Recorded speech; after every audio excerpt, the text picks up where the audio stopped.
Il y a des vies qui ressemblent à des ascensions vertigineuses, et puis un jour tout bascule. Aujourd'hui, Jamel nous livre un témoignage rare, celui d'un homme qui a menti toute sa vie, qui a énormément gagné et qui a tout perdu. Un homme qui, au bord du gouffre, tente de se reconstruire sans masque, sans triche, et avec une sincérité à vif. Écoutez son histoire, elle parle d'échecs, de honte, mais surtout d'un espoir presque désespéré de devenir quelqu'un de vrai. Je m'appelle Jamel, j'ai 65 ans. J'ai eu une vie intense, trop intense sans doute. De hauts sommets, des voyages aux quatre coins du monde, des gains immenses. Et une vérité que j'ai trop longtemps maquillée. J'ai bâti ma vie autour de mensonges. J'ai travaillé à la direction de plusieurs grands groupes à Singapour, à Paris et ailleurs dans le monde. J'étais un homme qu'on écoutait, que l'on respectait. Mais moi, je n'écoutais pas, ni les autres, ni moi-même. Très jeune, j'ai compris que mentir ouvrait des portes, mais au fond, j'avais peur, peur de décevoir, peur d'être découvert. Alors j'ai menti, par réflexe, par stratégie, par panique. Mais jamais dans mon métier. Mais ma vie personnelle était truquée. Quand j'ai rencontré Catherine, je l'ai aimée tout de suite, follement, vraiment, sincèrement. Et pourtant, j'ai menti dès les premiers jours. Des petites choses, et puis des plus grandes.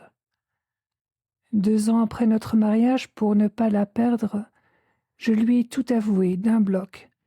Les pertes financières vertigineuses, mon addiction à l'image, les non-dits, les trahisons déguisées. Elle a hurlé, et j'ai hurlé aussi. Depuis, c'est comme un champ de mine. À la moindre étincelle, tout explose. De retour de Singapour, j'ai travaillé 10 ans pour l'État. J'ai retrouvé un peu de sens, un peu de dignité, un peu de paix. Aujourd'hui, sur mes 4 enfants, seule une me parle. Les autres ne veulent plus de moi et je les comprends. Catherine, ma femme, est restée, mais parfois elle me regarde comme un imposteur. Elle pense que je suis un pervers narcissique. Ce mot me transperce. Je ne sais pas, je ne crois pas, je doute. Ce que je sais, c'est que je souffre et que je regrette, que j'essaie de m'améliorer. Depuis 2 ans, je ne mens plus, jamais, même quand la vérité me coûte, même quand elle me détruit. Mais la confiance ne se reconstruit pas sur des cendres froides. Et je suis en colère contre moi-même, contre mes erreurs, contre cette version de moi qui a tout gâché. Et pourtant, je suis encore debout. Parce que j'ai compris une chose. Ce n'est pas parce qu'on a menti qu'on est incapable d'aimer. Ce n'est pas parce qu'on a chuté qu'on ne peut pas se relever. Je veux vivre vrai, maintenant, même si c'est tard, même si je suis cabossée et même seule. C'est peut-être mon dernier combat, mais celui-là, je le mènerai sans masque. Et vous, avez-vous déjà menti pour ne pas perdre l'amour?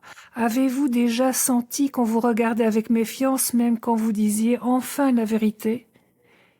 Jamel nous laisse face à une question sans réponse simple. Était-il un pervers narcissique? Peut-être, mais sans doute pas. Ce que l'on sait, c'est qu'il veut changer et qu'il ose enfin regarder ses démons en face. Si ce témoignage vous a touché, je vous invite à écouter les autres récits de cette série. Chacun d'eux éclaire un recoin de l'humain que l'on préfère parfois taire. Merci de votre écoute. Prenez soin de vous et avancez à votre rythme vers ce qui vous semble vrai pour vous.